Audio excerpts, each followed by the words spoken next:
Shalom, selamat masuk ke masa yang baru, bulan yang baru, yaitu memberikan influence bukan cuma di dalam keluarga, bukan cuma dalam jemaat, tetapi sekarang kepada komunitas.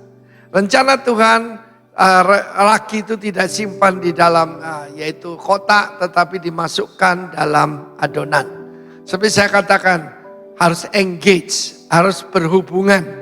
Dan kita melihat dalam Kisah Rasul 1:8, jelas di situ dikatakan kamu akan menerima dinamis, kuasa mengadakan mujizat. Kalau Roh Kudus atau ketika Roh Kudus turun ke atas kamu dan kamu jadi saksiku.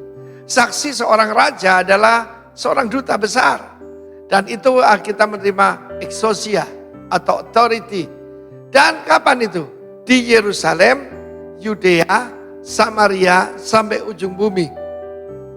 The Great Commission dimulai dengan The Great Commandment. The Great Commandment adalah untuk kita sendiri. Untuk kita dalam keluarga inti, lalu kemudian dalam jemaat.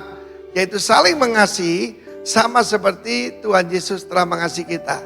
Yohanes 13 ayat 34. Tapi Matius 28 tentang The Great Commission berbicara tentang yaitu global. Sampai ke ujung bumi. Yang paling jauh, ada yang mengatakan paling jauh itu yaitu di Papua, saudara ya. Puji nama Tuhan, kita sudah sampai Merauke dan saya percaya sebentar lagi masuk Papua Nugini. Firman Allah menunjukkan harus mulai dari Yerusalem, kota kita, komunitas kita. Saya mulai hidup pelayanan saya di kota Surabaya.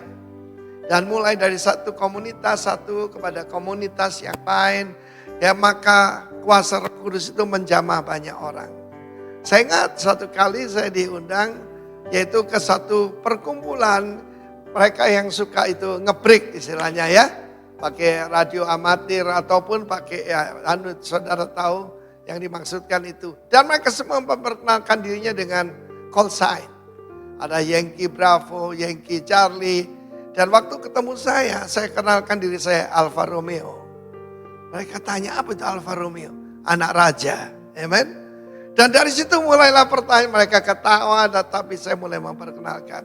Kamu bisa diadopsi oleh raja di atas segala raja. Saudara, dimulai dari situ dan saya juga datang dari satu pertemuan ke pertemuan yang lain. Mulai Yerusalem, lalu Yudea. Yudea itu regional. Samaria itu lintas daerah sudah. Bahkan di Samaria kita tahu mereka cuma percaya 5 kitab Taurat. Lumayan kan? Ada banyak daripada kita di luar sana, tetangga kita punya Taurat-Taurat mereka sendiri. Dan saudaraku kemudian sampai ujung bumi. Yang sama sekali bukan bahasa kita, bukan budaya kita. Tetapi harus mulai dari Yerusalem. Saya ingat satu kali saya pergi ke satu rumah, saya pernah saksikan. Dan rumah itu pusat perdukunan saudara.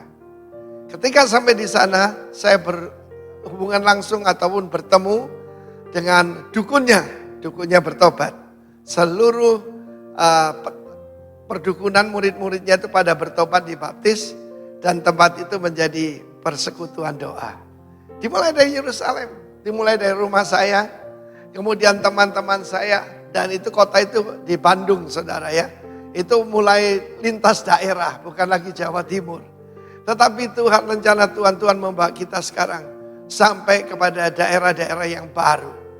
2 bulan yang lalu atau sebulan yang lalu saya ada di Dobo di Kepulauan Aru. Dan tempat itu belum pernah saya injak untuk menggenapi janji saya pada Tuhan. Wherever you send me I will go.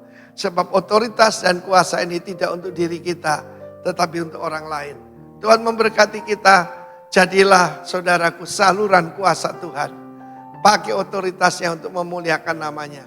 Dalam nama Tuhan Yesus. Bless you warga kerajaan. Amin.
Menjadi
setiap kami yang datang pada pagi hari ini, siapapun kami, dimanapun kami duduk di ruangan ini, Roh Kudus, kami percaya hadirat-Mu tak terbatas.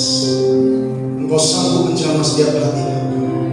Dan biarlah pagi hari ini Tuhan, Kau melanda kami yang ada di ruangan ini dengan hati yang haus dan lapar akan firman-Mu.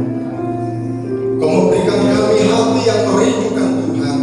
Kau memberikan kami hati yang hanya menginginkan Engkau dari apapun juga di dunia ini. Buat hati kami menanti-nantikan Tuhan. Buat hati kami merindukan Tuhan pagi hari. Dan biarlah firman-Mu memuaskan dahaga kami. Firman-Mu memuaskan setiap kerinduan kami akan Engkau ya Tuhan. Pagi hari ini kami beri ruang hati kami terbesar, terbaik, terluas hanya untuk firman-Mu. Jadikan hati kami menjadi tanah yang subur untuk benih di tanah atasnya kehidupan kami. Berikan kami hati seorang hamba, telinga seorang murid, untuk kami mau belajar firman. Kami percaya Tuhan, Roh Kudus hadir tengah-tengah kami. Ketika Engkau hadir tengah-tengah kami, setiap apapun yang bukan berasal dari Tuhan akan menyingkir dari ruangan ini. Kami percaya di dalam nama Tuhan Yesus Kristus. Aku mematahkan dan merubuhkan segala keangkuhan pikiran kami yang ingin meninggikan diri melawan pengenalan akan Allah. Di dalam nama Tuhan Yesus Kristus, buat firman-Mu hidup. Karena kami tahu firman Allah itu hidup dan kuat, dan lebih tajam dari pedang bermata dua manapun, yang menusuk amat dalam, sehingga memisahkan jiwa dan roh, sumsum dan sendi. Dan kami percaya Tuhan, firman-Mu menguasai hidup kami. Firman-Mu berdaulat atas hidup kami. Berfirmanlah Roh Kudus, kendalikan waktu ini dari awal hingga akhir. Biarlah Engkau berkenan memakai hamba-Mu yang kecil dan berguna untuk menyampaikan isi hati, agar menjadi kerinduan hati Tuhan atas seluruh umat. Di dalam nama Bapa, Putra, dan Roh Kudus, di dalam nama Tuhan Yesus, Kau yang harus lapar akan firman Tuhan, bersama-sama saya katakan, amin. Silakan duduk saudara-saudara. Terima kasih buat tim National Worship. Apa kabar saudara? Luar biasa. Luar biasa. Saya pikir cuma sekali bulan lalu saudara, tapi ada jadwal berikutnya. Ya, saya gak mau seperti Yunus disuruh ke Niniwe, dia pergi kemana saudara? Ke Tarsis. Daripada saya nanti pulang makan ikan saudara, sebaiknya saya taat saja sama Bapak Gembala. Amin. Gak ada yang kebetulan, semua baik indah pada waktunya. Puji Tuhan, saudara yang dikasih Tuhan. Pagi hari ini kita akan belajar, dan kita tahu, saya mengingatkan aja supaya kita runtut. Di 2024 ministry kita punya tema Global The Year of Kingdom Influence, tahun pengaruh kerajaan. Nah, kemudian di bulan Agustus, di bulan ini kita punya tema Landing as Influence in My Church, ya, memimpin sebagai pemberi pengaruh di gereja. Bulan lalu di mana saudara? Saudara ingat memberi pengaruh di mana? Di keluarga. Bulan ini kita diajar Tuhan untuk menjadi seorang pengaruh di gereja kita. Nah, saudara dikasih Tuhan, di minggu ini, minggu keempat, minggu terakhir, temanya adalah Build Church Leadership, ya. Membangun kepemimpinan gereja. Nah, saudara, di situ ada ayatnya, dasarnya. Nah, next. Nah, ketika saudara melihat kata leadership, pasti dalam benak saudara berpikir ini bicara tentang kepemimpinan, dan saudara berpikir mungkin khotbah ini bukan untuk saudara, karena saudara bukan orang yang memimpin secara organisasi. Mungkin saudara bukan pemimpin dalam artian memimpin sebuah perusahaan, saudara bukan seorang CEO mungkin. Tapi saya mau beritahu kepada setiap kita pagi hari ini bahwa firman pagi hari ini, pengajaran pagi hari ini murni buat setiap kita yang percaya Yesus adalah Tuhan. Amin.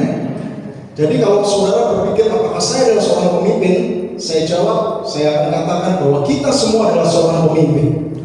Amin. Coba katakan kepada kanan kiri saudara, aku adalah seorang pemimpin.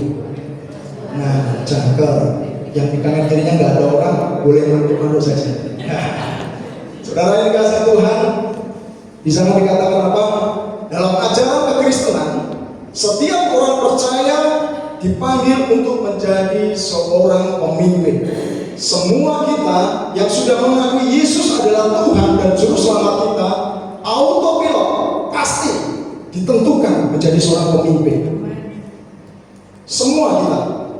Jadi kalau saudara kembali berpikir bahwa aku bukan seorang pemimpin, itu salah besar. Secara dunia saja, ya kita bisa berkata bahwa orang itu bisa punya naluri, punya pembawaan sebagai seorang pemimpin.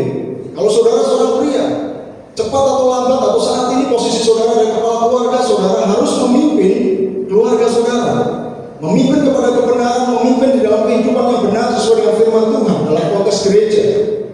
Nah, kalau saudara seorang ibu rumah tangga bersama dengan suami, ataupun saudara seorang ibu rumah tangga yang single parent sekalipun, saudara punya tanggung jawab, saudara punya panggilan untuk menjadi seorang pemimpin bagi anak-anak saudara, membawa mereka kepada destiny-nya, memperkenalkan Tuhan dalam hidup anak-anak kita, secara emosional, secara spiritual, secara intelektual, kita ajar anak-anak kita. Itu adalah seorang pemimpin. Nah, apalagi kalau kita bicara kodrat ilahi kita sebagai seorang pemimpin dalam konteks rohani. Nah, saudara, next kita akan baca dulu ayat dasarnya, Galatia 6 ayat yang 10. Kita pernah belajar bersama di Komsel beberapa saat yang lalu, materi Komsel. Nah, dikatakan seperti ini. Karena itu selama masih ada kesempatan bagi kita, marilah kita berbuat baik kepada semua orang, tetapi terutama kepada kawan-kawan kita seiman. Saudara, kitab Galatia ini ditulis Rasul Paulus kepada jemaat Galatia dalam hal ketika itu mereka sedang bergumul atau menghadapi situasi serangan ajaran-ajaran palsu. Jadi ketika mereka bergumul, dan ini ya, banyak orang sudah diselamatkan di kota itu. Kemudian banyak orang yang menentang ajaran Paulus, dan mereka kembali mengatakan bahwa kita nggak bisa diselamatkan kalau kita tidak mengikuti seluruh apa yang diajarkan di dalam kitab Taurat. Nah, tentu Paulus harus memberikan pendidikan atau memberikan nasihat kepada jemaat di Galatia bahwa ketika kita mempercayai Yesus sebagai Tuhan dan Juru Selamat kita sudah auto atau kita sudah 100% diselamatkan. Kita tidak lagi harus kembali kepada masa perjanjian lama untuk tunduk pada hukum Taurat atau hidup seperti Taurat di masa perjanjian lama. Nah, saudara dikasih oleh Tuhan, kalau kita perhatikan ayat ini, di awal kata itu ada karena itu. Nah, kata ini tentu adalah kata yang menghubungkan dengan kalimat sebelumnya. Nah, kita buka ayat sebelumnya di Galatia 6 ayat 9. Nah, dikatakan seperti ini. Janganlah kita jemu-jemu berbuat apa saudara? Baik. Karena apabila sudah datang waktunya, kita akan menuai jika kita tidak menjadi lemah. Karena itu, ya kan? Enak kan kalau kita baca dua ayat ini, saudara? Selama masih ada kesempatan bagi kita, marilah kita berbuat baik kepada semua orang, tetapi terutama kepada kawan-kawan kita seiman.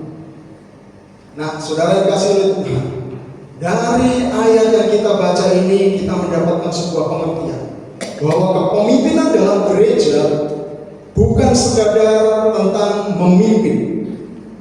Sekali lagi saya mau katakan, kepemimpinan dalam gereja itu bukan melulu bicara tentang bagaimana memimpin, tetapi tentang melayani dengan penuh kasih dan tanggung jawab.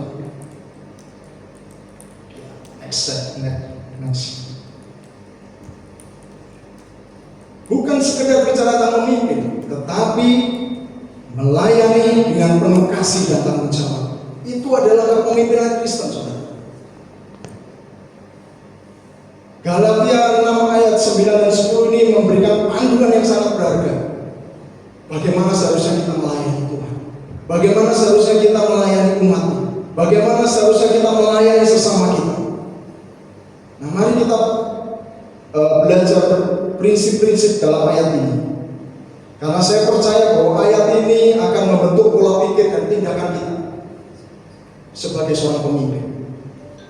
Nah, saudara, kita kembali mengingat ayat tadi. Di dalam ayat tadi dikatakan, di awal ayat 9 katakan, janganlah kita jemu-jemu berbuat baik. Saudara dikasih Tuhan, kata jemu dalam kamus besar bahasa Indonesia itu sama dengan bosan atau lemah atau lelah atau bosan. Jadi saudara, ketika kita dikatakan atau diingatkan firman ini untuk kita tidak jemu-jemu, berarti ada sebuah fakta dalam hidup ini. Ada fase di mana kita menjadi lemah. Kita lelah karena kita lemah. Kehilangan semangat, kehabisan tenaga dalam berbuat baik. Nah, ternyata berbuat baik pun saudara, itu bisa melelahkan. Saudara pernah mengalami itu, saudara?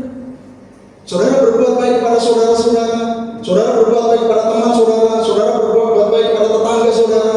Ketika saudara berbuat baik, di satu sisi kita berharap sebuah impact atau feedback dari mereka, timbal balik dari mereka. Betul begitu? Dan ketika kita melihat perbuatan baik kita tidak menghasilkan sebuah respon yang baik, maka kita pun akan jenuh berbuat baik. Kita pun akan mati rasa. Ya. Seringkali kita mengalami situasi-situasi seperti ini. Karena faktanya ada fase di mana kita menjadi lemah dan lelah. Karenanya ayat 9 tadi dikatakan, jangan jemu-jemu, jangan bosan-bosan, jangan kamu lemah, lebih seperti itu saudara, untuk berbuat baik. Nah, di Galatia 6 ayat 9-10 ini, ya, kita bisa banyak belajar tentang prinsip-prinsip sebagai seorang pemimpin, tapi saya nggak akan lama di sini, saudara. Yang terpenting adalah bahwa di dalam berbuat baik ada dorongan berbuat baik yang Tuhan mau kita lakukan. Itu ternyata di ayat 10 dikatakan selama masih ada apa? Kesempatan. Artinya saudara, kalau kita bermain logika saja, ketika dikatakan mumpung masih ada kesempatan, berarti ada fase di mana tidak ada kesempatan lagi untuk kita berbuat baik, betul? Betul saudara? Nah saudara dikasih Tuhan, fase selama kita memiliki kesempatan ini mengingatkan kita bahwa kesempatan itu tidak selalu ada dalam hidup kita. Kesempatan untuk berbuat baik, saudara. Jadi selama masih ada kesempatan berbuat baiklah. Nanti saya akan jelaskan kenapa kita perlu berbuat baik. Nah saudara, kenapa ada kesempatan untuk kita berbuat baik dan ada kesempatan yang hilang untuk kita tidak bisa berbuat baik lagi? Karena bisa saja waktu itu kesempatan itu diambil dari kita, saudara. Ya, peluang dalam kehidupan kita sehari-hari bisa lenyap. Nah saudara, peluang dalam kehidupan sehari-hari bisa lenyap. Lenyap bagaimana saudara? Ketika saudara atau ketika seseorang itu sedang ada di ICU, saudara, sudah koma, sudah sekarat, saudara, apakah dia bisa berbuat baik, saudara? Artinya bertindak baik, melakukan sesuatu kebaikan bagi orang lain? Tidak bisa, saudara. Yang ada secara otomatis dia akan berpikir tentang dirinya sendiri, bagaimana aku bisa sembuh, bagaimana aku melewati proses kritis ini. Peluang itu diambil dari hidup seseorang. Dan kita nggak akan pernah punya kesempatan lagi berbuat baik ketika penganiayaan itu datang. Siapa mau berbuat baik ketika masa penganiayaan? Yang ada kita akan menjadi berpikir tentang diri kita sendiri. Kemudian yang pasti ketika kedatangan Tuhan Yesus kali yang kedua, kesempatan itu sudah tidak ada. Dan kalau Tuhan Yesus belum datang, bisa saja suatu waktu kita yang berpulang ke rumah Bapa, kesempatannya bisa hilang. Makanya firman Tuhan pagi hari mengingatkan kita harus berbuat baik mumpung masih ada kesempatan. Amin saudara. Saudara mau berbuat baik, terus mau melakukan perbuatan baik. Amin. Nah kita akan belajar sekarang mengapa kita perlu berbuat baik. Nah ini saudara, kenapa kita perlu berbuat baik? Apakah Tuhan mengajar kita, atau Paulus memberikan surat ini kepada Galatia iseng aja, nggak ada saudara. Di dalam Alkitab 100% tidak ada tujuan iseng, semua punya maksud. Yang pertama, kenapa kita perlu berbuat baik? Karena kita terpanggil sebagai garam dan terang dunia. Nah saudara, di Matius 5 ayat 13-16, di situ dikatakan, kamu adalah garam dunia. Jika garam itu menjadi tawar, dengan apakah ia diasinkan? Tidak ada lagi gunanya selain dibuang dan diinjak orang. Saudara, saya mau tambahkan sedikit catatan di sini. Kalau saudara membaca kalimat ini, kalau garam sudah tidak berguna, maka akan dibuang dan diinjak-injak orang. Nah pertanyaannya saudara, kalau kita hidup di Indonesia ini, apalagi di tanah Jawa ini, ketika kita berkata garam, itu serbuk saudara, betul kan? Bagaimana kita katakan bahwa garam yang butiran-butiran itu tidak berguna kemudian bisa diinjak-injak orang atau dibuang? Saudara, kalau di zaman itu, di konteks masa ini, garam itu fungsinya bukan seperti yang kita bentuknya bukan seperti yang kita punya hari ini. Dia itu lebih kepada semacam batu, mungkin semacam berasal dari karang atau butirannya lebih besar begitu ya. Kemudian dimasukkan di dalam sebuah kantong seperti teh celok gambarannya saudara. Nah kayak begitu saudara. Jadi mereka kalau memasak atau menggunakan garam seperti itu. Nah ketika sudah nggak asin saudara, itu dibuang. Dan ketika sudah dibuang, apa yang terjadi? Pasti diinjak-injak orang. Nah itu saudara. Jadi supaya saudara bisa paham. Karena kamu adalah terang dunia. Kota yang terletak di atas gunung tidak mungkin tersembunyi. Lagi pula orang tidak menyalakan pelita lalu meletakkannya di bawah kantang, melainkan di atas kaki Dian, sehingga menerangi semua orang di dalam rumah itu. Demikianlah hendaknya terangmu bercahaya di depan orang, supaya mereka melihat perbuatanmu yang baik dan memuliakan Bapamu yang di surga. Saya mau ulangi kalimat yang terakhir. Demikianlah hendaknya terangmu bercahaya di depan orang, supaya mereka, apa saudara, melihat perbuatanmu yang baik dan memuliakan Bapamu yang di surga. Nah saudara, kepemimpinan tadi bukan sekedar bicara tentang status atau jabatan, namun lebih kepada fungsi, yaitu pengaruh, influence. Jadi ini sangat relevan untuk semua kita. Saudara yang dikasih oleh Tuhan, leadership ini adalah bicara tentang pengaruh. Kepemimpinan adalah sebuah pengaruh. Jadi kalau kita tadi dikatakan untuk kita bisa berbuat baik, kemudian kita bersinar, itu tujuannya supaya kita memberi impact, supaya kita bisa memberi pengaruh kepada orang yang ada di sekeliling kita. Nah sejak dulu gereja berbicara tentang pengaruh, bagaimana anak Tuhan mempengaruhi orang lain supaya percaya kepada Tuhan Yesus. Itu sudah sejak mulanya saudara. Dari masa penciptaan sampai Tuhan Yesus datang ke dunia, kita melihat kiprahnya Tuhan Yesus selama 3,5 tahun di dunia. Dia sibuk memberikan dampak, dampak kepada para murid secara langsung, dampak kepada orang-orang yang tidak mempercayai dia. Dia memberi dampak, saudara. Kemudian di kisah di zaman para rasul, jelas kita bisa lihat, kita bisa simpulkan bahwa para rasul sibuk mengajar, sibuk memberitakan kabar baik, Injil itu di dalam sebuah koridor memberi dampak pada orang-orang yang belum percaya, supaya mereka menjadi percaya. Nah saudara yang dikasih Tuhan, itu sudah natur kita, saudara. Itu sudah kodrat kita sebagai orang percaya. Seorang pemimpin pasti akan memberikan dampak. Nah kita, tadi saya katakan di awal, kita semua ini adalah seorang pemimpin. Ketika kita percaya pada Yesus, kita natur kita adalah seorang pemimpin. Pemimpin adalah orang yang memimpin sesuatu atau mempengaruhi sesuatu atau memberi dampak pada sesuatu untuk sebuah tujuan, dan tujuannya adalah tujuannya kekal dalam konteks gereja. Jadi saudara jangan lagi berkata aku bukan seorang pemimpin, ya. Kalau saudara berpikir bahwa pemimpin itu adalah hanya area buat bapak gembala, wakil gembala, koordinator ibadah, ketua pemuda, salah besar. Kita semua adalah pemimpin, katakan amin. Amin.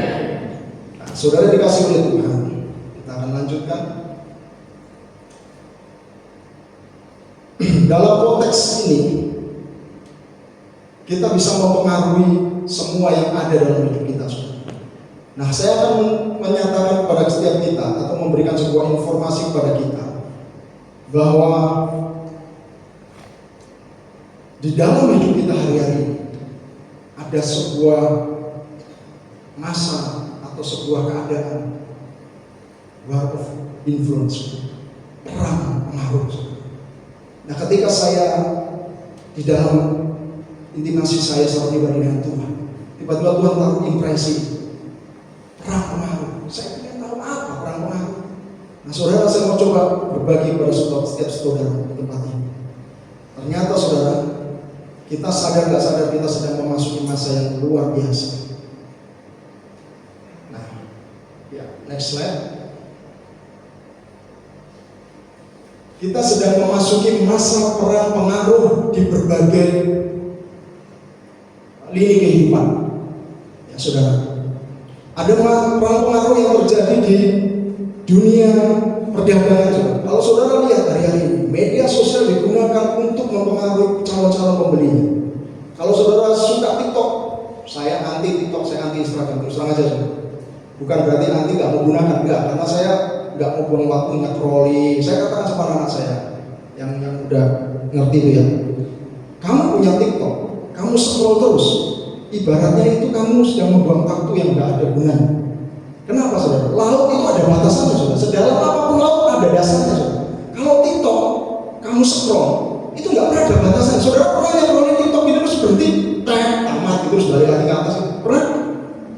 Yang main TikTok ini pemuda ini pernah? Atau short YouTube ada batasannya?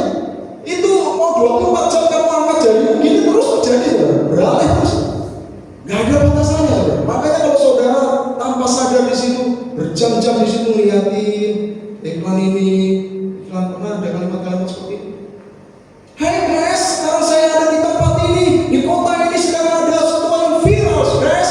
Di mana ada seorang orang penjual bakso yang begitu enak. Kita lihat guys, ini baksonya, kata kalimat-kalimat seperti itu, saudara. Di TikTok kan mirip sekali, saudara, ya kan? Nah, apa tujuannya? Mempengaruhi pendengarnya, mempengaruhi penontonnya untuk datang ke tukang bakso itu atau penjual bakso itu. Dan yang terjadi ketika saudara datang, apa yang terjadi? Respon apa yang kebanyakan saudara alami? Ternyata nggak seenak iklannya, betul? Nah, ada perang pengaruh, saudara, di dunia perdagangan. Juga ada perang pengaruh di dunia politik. Kalau saudara perhatikan pemilu kemarin, ya, di kubu ini memberikan apa itu namanya paradigma atau pandangan yang kontra dengan kubu lawannya, ya kan? Kubu kanan mengatakan ini, kubu kiri melawan itu, ya kan? Ada kontraproduktif, ada perlawanan di sana, ada perang di sana, ada propaganda yang dilakukan kubu A, ada propaganda yang dilakukan kubu B. Tujuannya apa? Mempengaruhi calon pemilih, calon-calon pemilih mereka. Bahkan hingga di satu titik kita bingung, ya, yang memperhatikan politik ini yang benar yang mana? Yang A atau yang B? Kayaknya waktu mendengar si A benar, tapi ketika mendengar pendapat si B enggak benar juga. Terus kita dibawa dalam situasi. Ada perang pengaruh di dunia politik, ada perang pengaruh di dunia sosial budaya, ada perang pengaruh juga di dalam di dalam dunia spiritual. Kalau saudara tahu hari-hari ini ada YouTuber ya, yang menggunakan media itu untuk melemahkan iman orang-orang percaya. Saran saya, kalau saudara ketemu channel itu, lewat, skip, jangan pernah dengarkan. Kalau saudara mendengarkan itu, saya katakan, sekarang lagi-lagi viral. Kalau saudara tidak berakar di dalam pengenalan akan Tuhan, kalau saudara tidak memahami kekristenan dengan benar, logika saudara akan digoncangkan. Ketika logika saudara digoncangkan, maka iman saudara akan digoncangkan. Ketika iman saudara digoncangkan, saudara akan mengambil sebuah keputusan atau kesimpulan. Oh, ternyata Kristen itu begini, makanya aku begini, makanya ibuku begini, makanya orang tua aku begini. Nah, ini yang benar. Ujungnya menjadi murtad. Saya katakan saudara, itu media digunakan untuk masa. Memang ada di kalangan kita gereja membuat juga yang sama untuk menjawab yang belum terjawab. Tetapi saran saya pada jemaat Tuhan, jangan pernah dengarkan yang begituan. Maksudnya bukan yang begituan yang di gereja, saudara, yang melawan kebenaran. Saudara akan dibingungkan karena mereka menggunakan kalimat-kalimat paradigma yang mengguncang logika kita.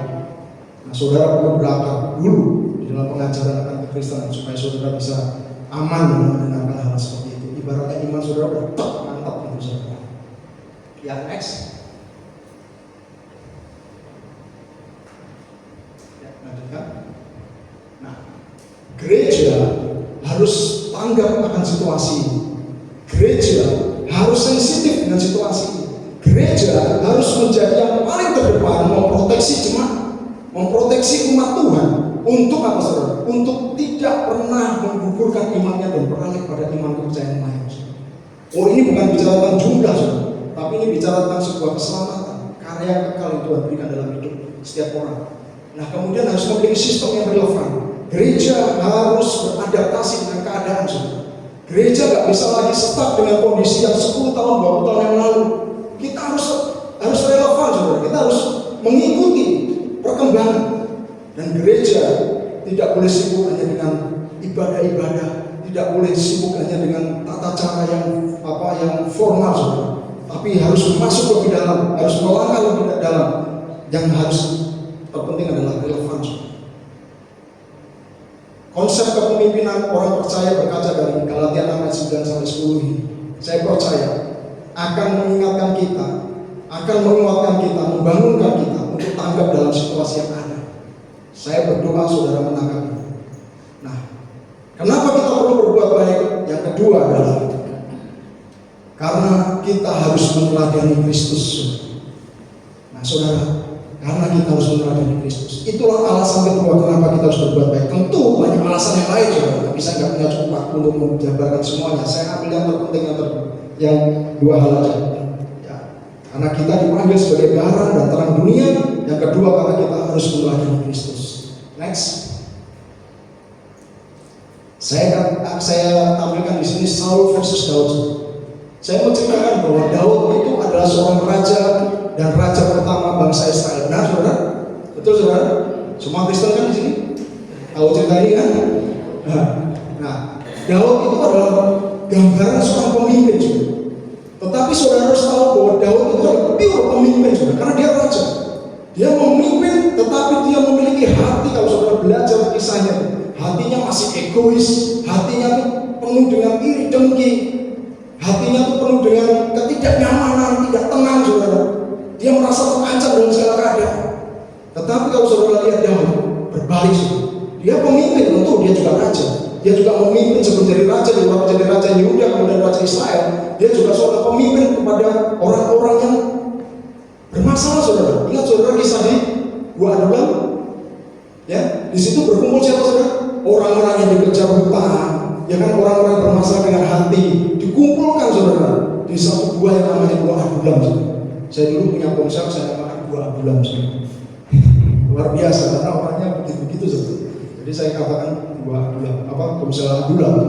Nah, saudara, Saul adalah gambaran seorang pemimpin, tetapi Daud adalah gambaran servant leader, pemimpin yang memiliki hati melayani, saudara. Pemimpin yang memiliki hati apa, saudara? Melayani. Saudara masih bersama saya? Amin. Nah, Yesus Kristus adalah teladan sempurna, pemimpin sekaligus hamba yang melayani. Tidak ada contoh yang paling sempurna selain daripada Yesus Kristus. Dia memimpin, dia mempengaruhi orang, dia membawa sesuatu dengan tujuan sesuatu, tapi dia memiliki hati yang melayani. Dia memiliki hati hamba. Itu adalah contoh yang paling sempurna yang bisa kita belajar. Nah, apakah benar gereja hari-hari ini, gereja secara pribadi kita sebagai tubuh Kristus ini, atau gereja secara organisasi telah benar-benar meneladani Kristus? Kita harus bercermin. Bagaimana cara kita bercermin? Kita bisa renungkan ini. Bagaimana cara kita memandang orang yang belum percaya di sekeliling kita, yang belum percaya Yesus? Kita santai saja. Kita nggak ada sesuatu yang bergejolak dalam roh kita atau hati kita. Santai aja, oh percaya Yesus, oh agama ini, agama itu, oh ya udah. Saudara, ini bisa buat menjadi perenungan kita. Kalau kita meneladani Kristus, benar atau tidak, kita bercermin dulu di situ. Bagaimana cara kita memandang orang yang belum percaya? Bagaimana cara kita memandang orang yang gagal, orang yang sakit, orang yang miskin, orang yang hidup atau tinggal di dalam dosa, atau orang yang terhina? Bagaimana cara kita memandang mereka? Apakah ketika kita menjumpai orang-orang semacam ini, hati kita santai saja, saudara? Kita nggak punya kasih, kita nggak punya keinginan untuk seperti yang hati Yesus itu, saudara? Nah, kita bisa bercermin. Apakah benar-benar kita meneladani Kristus dalam hidup kita? Kalau kita meneladani Kristus, tentu ketika kita melihat orang-orang yang menderita, orang-orang yang sakit, orang-orang yang tak berdaya, orang-orang yang miskin yang nggak bisa makan, orang-orang yang sedang berjuang di dalam sakit penyakitnya, bahkan orang-orang yang terhina meninggalkan komunitas gereja atau meninggalkan iman,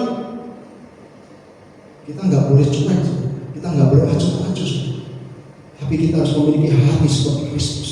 Kita harus punya belas kasihan kepada mereka. Nah, kemudian bagaimana respon kita sebenarnya? Kalau kita mau berkata bahwa kita meneladani Kristus, reaksi kita ketika melihat situasi di sekeliling kita itu paling tidak ada perasaan ingin melakukan sesuatu. Setidaknya hari itu juga, detik itu juga, rohmu akan ditutup atau dipimpin Tuhan untuk mendoakan dia. Mungkin kita ada di keramaian. Saudara, saya pernah mengalami ketika saya naik KRL di Jakarta, kan kalau jam pulang kerja itu berarti cepat penuh gitu. Saya itu tiba-tiba merasa, saya minta Tuhan, aku mau memasuki masa di mana ketika situasi ini terjadi, ya orang bergelantungan, gitu kan, berdiri penuh gitu. KRL itu kereta antar daerah di Jakarta, kereta jarak pendek. Mereka berdiri berdalu, saya mengalami itu, saya ingin mengalami apa sih? Tuhan, saya berdoa, Tuhan, mereka nggak kenal Engkau. Aku ingin memasuki, aku ingin mengalami itu. Di masa seperti ini, tiba-tiba mereka menjerit, bertobat, mereka berseru-seru, Tuhan, ampuni aku butuh Tuhan, aku butuh. Saudara, apakah itu mustahil? Tidak, akan ada masa yang terjadi. Maka saat saya merasakan itu, saya bersafar untuk mereka. Saya pandang wajah mereka satu-satu yang bisa saya pandang. Saya katakan dalam roh saya, kamu suatu saat akan mengenal Kristus, kamu suatu saat akan bertemu dengan Sang Juru Selamat kita. Dan itu akan datang masa, itulah yang namanya lawatan. Dan saudara, saya mau beritahu, seorang hamba Tuhan dari Singapura, ketika dalam masa intimnya dengan Tuhan, dia ada pernyataan. Jadi dia tahu, saudara, bahwa Indonesia akan mengalami lawatan. Oh, itu sudah banyak pengakuan, saudara. Tapi dia secara sendiri mengatakan Jakarta dan Surabaya akan memulai. Saudara, 2005-2006 itu masa yang sulit secara ekonomi. Pemerintah menutup-nutupi, nggak mungkin bisa langsung mengatakan apa adanya karena itu membuat panik masyarakat. Tapi sebenarnya banyak ekonom, banyak orang memprediksi bahwa tahun itu 2005-2006 adalah masa resesi. Itu masa sulit. Cuma ketika kita tinggal di desa seperti Banyuwangi akan terlalu terasa. Di Jakarta, Surabaya mungkin sangat terasa. Kota-kota besar lainnya. Nah, ketika masa itu terjadi, apa yang terjadi? Akan banyak orang mengalami depresi.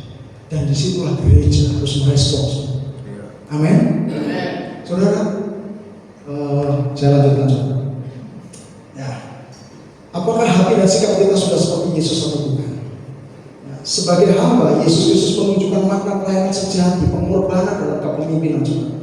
Nah, saudara, kita mesti belajar di sini. Next slide-nya. Oke, 1 Yohanes 4 ayat 16. Kita telah mengenal dan telah percaya akan kasih Allah kepada kita. Allah adalah kasih. Dan barang siapa tetap berada di dalam kasih, dia tetap berada di dalam kasih, di dalam Allah, dan Allah di dalam dia. Saudara, kita harus memiliki hati seperti hati Kristus, yang bahkan dia datang ke dunia untuk mencari orang-orang yang berdosa. Saudara, tinggal kasih Tuhan. Hati kita ini harus melimpah dengan kasih. Jangan mau hidup kita disibukkan atau dihimpit dengan keadaan kita. Oh, masalah boleh datang, saudara. Problem boleh datang, penderitaan boleh datang, saudara. Tapi hati kita nggak boleh kehilangan kasih akan Tuhan, saudara. Hati kita nggak boleh kehilangan kasih akan sesama kita, amin, saudara. Ketika kita mempunyai kasih, itu ada sebuah naluri yang ada dalam hidup kita. Rasanya kita ingin melakukan sesuatu, saudara. Nah, saudara yang dikasih Tuhan, saya mau cerita sedikit sebuah pengalaman. Ketika saya tinggal di kota Kediri, nah saudara, nah di masa itu saya persingkat aja saudara, ada seorang pengamen gitu saudara. Kami dulu punya toko kecil gitu saudara ya, kami jaga toko, saya sering jaga toko gitu kan. Ketika ada pengamen anak muda yang ngamen saudara, datang sekali kasih uang, berikutnya lagi datang lagi saudara. Ya saya nggak tahu, istri saya tiba-tiba, sudah makan belum? Belum bu. Makan. Di sebelah kanan toko kami ada soto, di sebelah kiri toko kami ada kambing, sate kambing, mantap. Mau yang mana? Soto, oke soto. Besoknya saudara, datang 2 orang. Udah makan? Belum makan. Mau apa? Soto. Besoknya lagi datang 6 orang saudara. Pemuda semua, dengan alat yang berkomplit, dengan apa tuh kendang dari pipa, enak banget. Udah makan. Di satu titik saudara ada interaksi antara istri saya dengan salah satu yang mengawali itu, yang membawa teman-teman, namanya Budi saudara. Nah singkat cerita saudara, anak ini dekat sampai memanggil kami bapak ibu, dianggap sebagai orang tua. Dia seorang pemuda yang tinggal di sebuah kampung. Nah kemudian apa yang terjadi saudara? Ketika kami berkunjung ke rumahnya saudara, itu adalah sebuah kampung yang benar-benar kumuh saudara. Di kampung itu saudara hanya terdiri beberapa orang level, maksudnya gini, itu diisi oleh orang-orang yang saya bilang katakan bermasalah dalam masyarakat. Di sana ada copet, di sana ada pelacur, di sana ada gelandangan, pemulung, pengamen. Itu satu kampung saudara, di kota kami. Dan waktu itu pemerintah belum setangkap sekarang saudara. Dan ketika kami berkunjung ke rumahnya, kami main doa, kami kenal, kami mulai berbagi kasih saudara. Di satu sisi, di waktu yang hampir bersamaan, seringkali di rumah kami ada orang tua yang sangat tua, mungkin 70 tahun gitu ya, jalan tanpa alas kaki, saudara, pakai jarit gitu ya, gambaran perempuan tua Jawa gitu saudara, pakai gendongan ranjang gitu, pakai diikat dengan jaritnya, selendang saudara, diikat dengan selendang, jalan setiap hari, duduk depan rumah. Istri saya melihat, disapa Mbah, saking pundi rumahnya, beliau pundi dan sebagainya bahasa Jawa. Singkat cerita mulai berbagi apa yang ada di rumah saat itu. Kami waktu itu benar-benar hidup dalam keterpurukan. Tapi istri saya berbagi apa yang ada, beras kan, minyak kan, roti kan, pakaian layak pakai. Besoknya lagi, bukan besok, mungkin dia jaraknya agak mungkin 1 minggu sekali dia duduk lagi di depan, di jalan depan rumah. Mbah masuk minum kasih apa. Singkat cerita ketika ditanya di rumah, dia ngomong rumahnya di mana? Di kampung itu saudara. Di kampung yang sama-sama pemuda tadi. Tentu kita tanya kan, ini kamu kenal gak? Oh ya, rumahnya di mana? Di sini. Kita berkunjung. Dia tinggal di gubuk yang peyok ya saudara. Tinggal sendiri di usia seperti itu, mencari uang sendiri, makan untuk dirinya sendiri. Nah singkat cerita saudara, ibu ini kita tuntut untuk mengenal Kristus. Dan satu hari dia meninggal.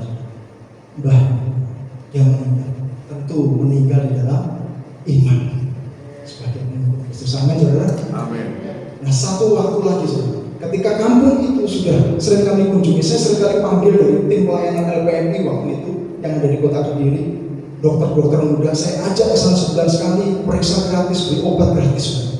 Waktu itu BPJS belum seperti sekarang saudara, belum ada BPJS saudara. Jadi sangat bermanfaat buat masyarakat itu. Kemudian mulai gereja masuk saudara, betani masuk, wah udah mulai dijemputin di bawah, ya udah nggak apa-apa saudara, dia kan. Nah kemudian kami bikin senam buat ibu-ibu, kemudian rumah singgah untuk anak-anak saudara. Kita kasih les gratis. Wah mereka mau memuji Tuhan saudara, walaupun mereka bukan orang percaya. Intinya kampung itu terlayani dengan baik saudara. Dan sekarang sudah terlayani oleh pemerintah. Nah satu cerita lagi saudara, saya singkat ini karena ini penting sekali saudara. Di satu masa ketika kami masih kuliah saudara, kita seringkali libur kuliah itu akhir pekan kita seringkali datang ke kota dari kami kuliah di Surabaya, istri saya sama Pak Owen ini satu kampus saudara. Seringkali kami pergi naik bus biaya sendiri ya kan, kemudian pergi ke Jombang atau ke Kediri untuk pelayanan saudara. Nah ketika kami sampai di sebuah terminal besar di Surabaya namanya Bungurasi belum sebagus sekarang saudara, masih kumuh, banyak copetnya segala macam saudara. Nah ketika ada di sana saudara, istri saya tiba-tiba berhenti dari ketika kami berjalan, dia melihat sebuah mbah lagi saudara, tidur di lantai di terminal itu saudara. Dan dia menghampiri mbah ini, dia tanya, "Mbah, ngapain ini?" Singkat cerita, mbah ini bercerita bahwa dia kena kanker atau tumor, saya lupa saudara, tapi ganas di bagian bicara payudaranya saudara. Dua-dua payudaranya sudah diambil, dia jual rumah, dia jual apa yang dia punya untuk berobat dan tidak kunjung sembuh sampai dia diladang saudara. Gak ada anak yang peduli, dia dibuang sama anak-anaknya saudara. Nah singkat cerita, istri saya itu saudara, yang saya kadang secara manusia, kok mampir begini gitu kan ya saudara, biasa kita buruh waktu saudara. Nah istri saya ini bisa berdiri, disandari di dadanya dia, diajak ngomong, didoakan, ditangisi saudara. Singkat cerita dia bisa bagi sweaternya dia, sweater kesayangannya dia, saya lihat sekali waktu itu warna-warna pink gitu, dikasih bahan di sini. Terus orang itu pada berkumpul, kernet semua, itu kan kami sekali berkomunikasi. Mereka pada ngapain? Terus ada yang, mas, ini siapa mas?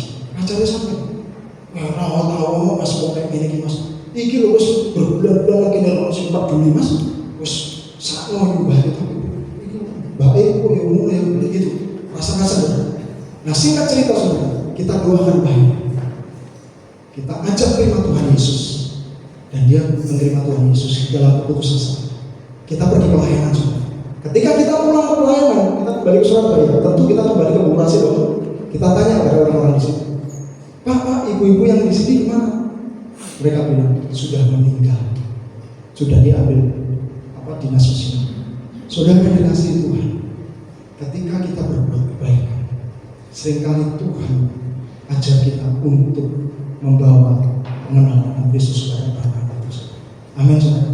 Nah saya bercerita ini supaya saudara memahami bahwa kasih itu mutlak harus kita punya dalam hidup kita saudara. Nah saudara dikasih Tuhan. Karena apa saudara? Firman Tuhan dalam 1 Korintus 13 ayat 1-3. Ya, saudara. Sekalipun aku dapat berbicara dengan semua bahasa manusia dan bahasa malaikat, tetapi kalau aku tidak memiliki kasih, aku sama seperti gong yang berkumandang dan canang yang gemerincing. Artinya musik punya suara, saudara, tapi tidak ada nyawanya, saudara. Tidak ada kuasa, hanya bunyi aja. Seperti gong yang berkumandang dan canang yang gemerincing. Sekalipun aku memiliki karunia untuk bernubuat, karunia bernubuat adalah karunia yang paling tinggi, saudara. Istilahnya seperti gambaran. Tapi dikatakan, sekalipun aku memiliki karunia untuk bernubuat dan aku memiliki iman yang sempurna untuk memindahkan gunung, tapi jika aku tidak memiliki kasih, aku sama sekali tidak berguna bagi Tuhan. Saudara yang dikasih oleh Tuhan, kita mau hebat macam apapun, baik di karir kita, pelayanan kita, tapi jika hati kita tidak ada kasih, maka kita dikatakan firman Tuhan tidak berguna. Apa saudara? Apa saudara? Tidak berguna. Kasih. Makanya ayat berikutnya dikatakan, maka akhirnya akan tinggal ketiga hal ini. Apa saudara? Iman, pengharapan, dan kasih. Dan yang terbesar di antaranya adalah kasih. Bukankah kasih itu yang melandasi Tuhan mau berkorban bagi itu?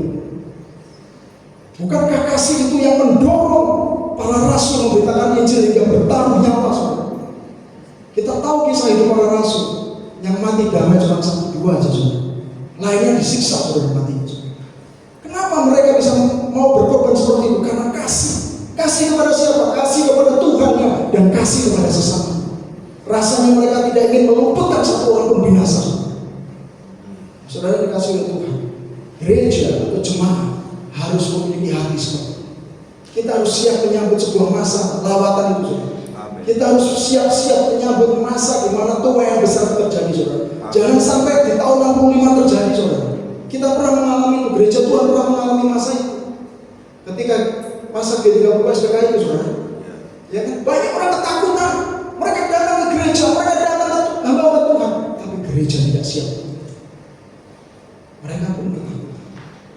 Kita nggak boleh mengalami masa itu. Nubuatan banyak terjadi. Hamba-hamba Tuhan menemukan itu. Nah, saya berdoa gereja ini adalah bagian gereja yang bergerak di dalam pimpinan Roh Kudus untuk menangkap itu semua. Karena kalau kita tidak merespon lewat saudara, mungkin gereja lain atau komunitas lain yang menikmati itu. Kita nggak mau nganggur saudara, amin. Saya juga nggak mau nganggur saudara. Saya juga nggak mau melihat itu saudara. Saya nggak mau jadi penonton, saya mau jadi pemain saudara. Kita harus sibuk untuk menjangkau jiwa-jiwa.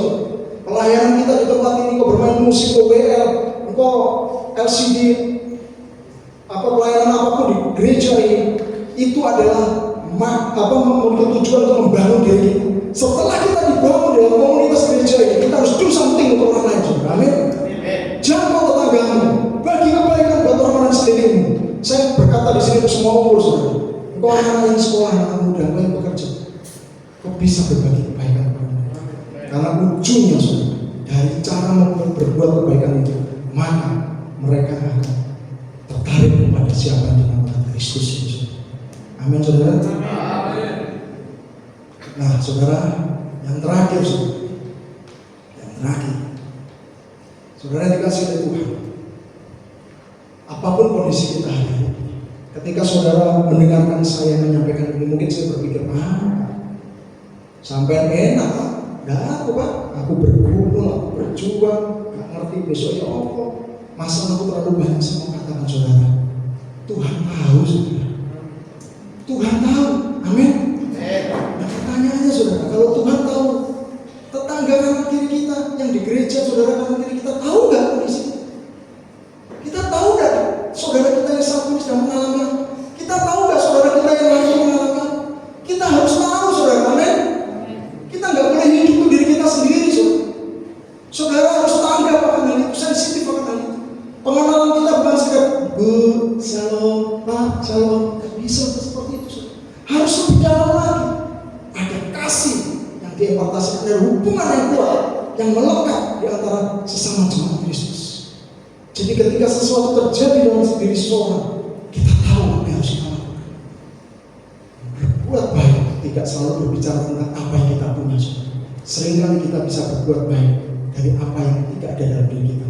Secara fisik, materi, uang, beras, minyak, kita enggak. Tapi saya berdoa kepada setiap kita, mengingatkan setiap kita bahwa kita memiliki kasih. Ada yang tidak punya hati? Kalau tidak ada, pagi ini kita minta saudara. Bagikan kasih. Jangkau teman-teman, jangkau saudara. Saya mau beritahu, jemaat di tempat ini harus peduli satu dengan yang lain. Kita harus beranggur mereka katakan, Bu, Pak, Mbak, Dek, kau tidak sendiri. I feel you. Aku merasakan, aku merasakan.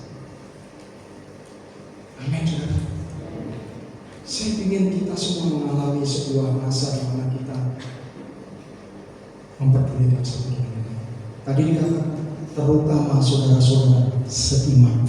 Itu bicara tentang sebuah prioritas untuk memastikan orang yang terdekat dari kita baik-baik saja. Amin. Amin, saudara. Amin. Saudara nggak bisa melayani dengan luar biasa, saudara nggak bisa mengaku dengan luar biasa. Tapi di saat bersamaan, saudara, engkau menjadi biang kebaikan keluarga.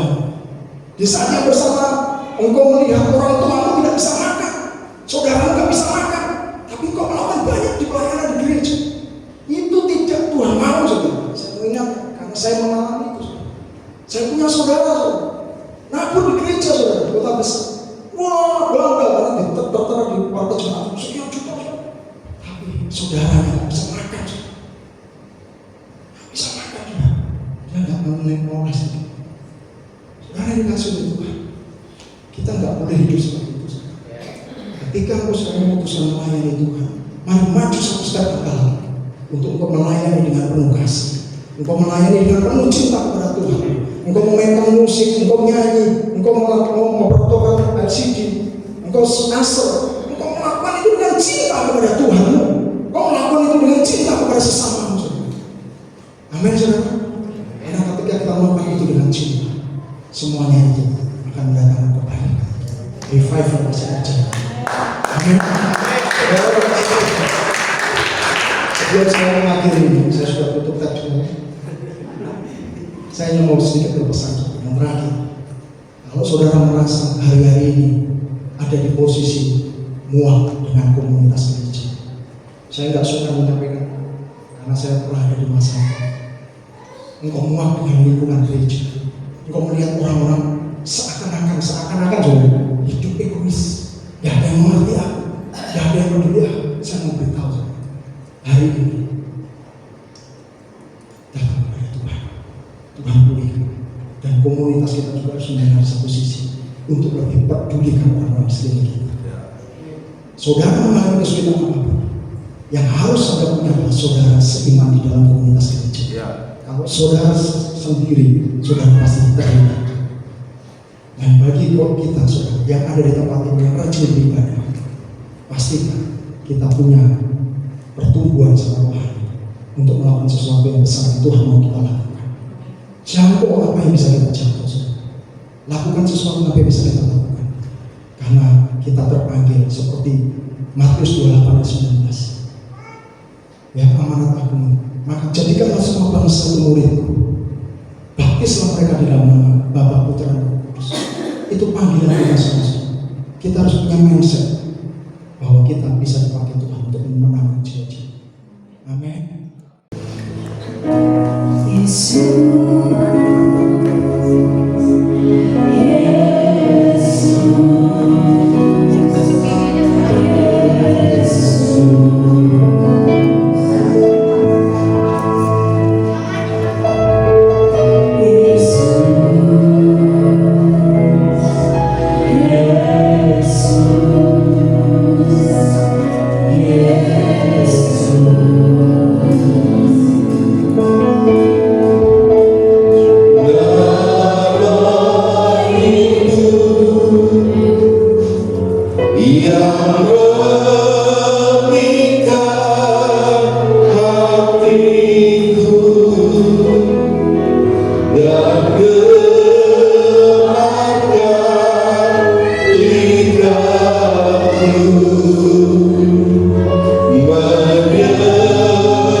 Tidak sama lagi, kita adalah milik Dia. dan Dia ada dalam kita dan kita ada di dalam Dia. Artinya apapun yang kita lakukan harus sekehendak Kristus dalam hidup kita. Amin. Haleluya. Dia sudah menyelesaikan bagiannya, mari kita selesaikan amanat agung yang Dia perintahkan bagi setiap kita. Bukankah roti yang saat ini kita tinggikan ini benar-benar merupakan persekutuan kita dengan tubuh Tuhan Yesus? Mari kita terima di dalam nama Tuhan Yesus.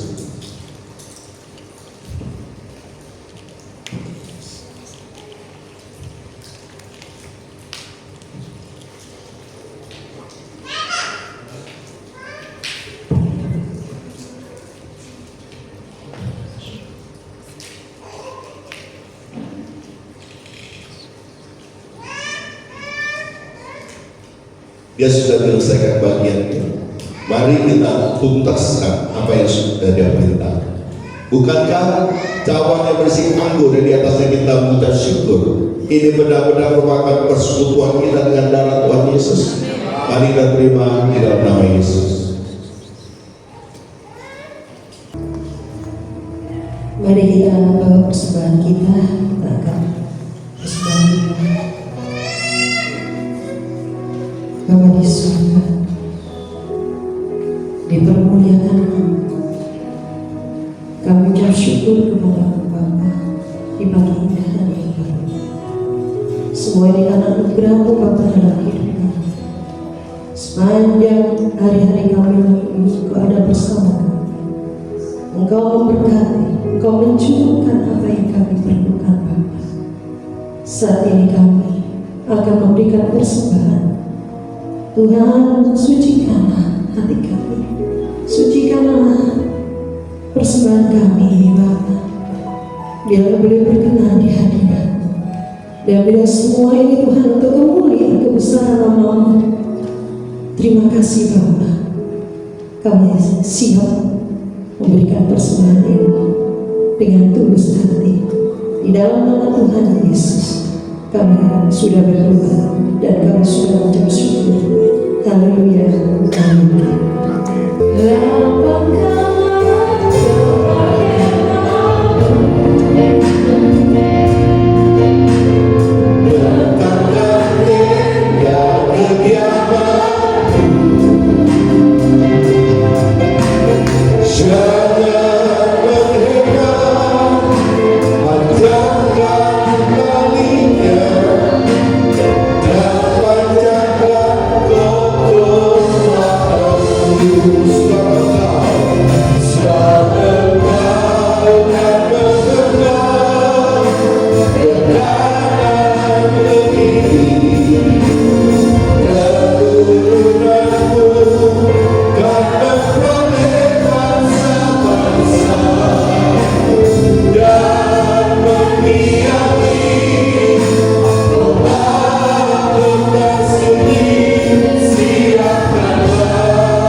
Terima kasih.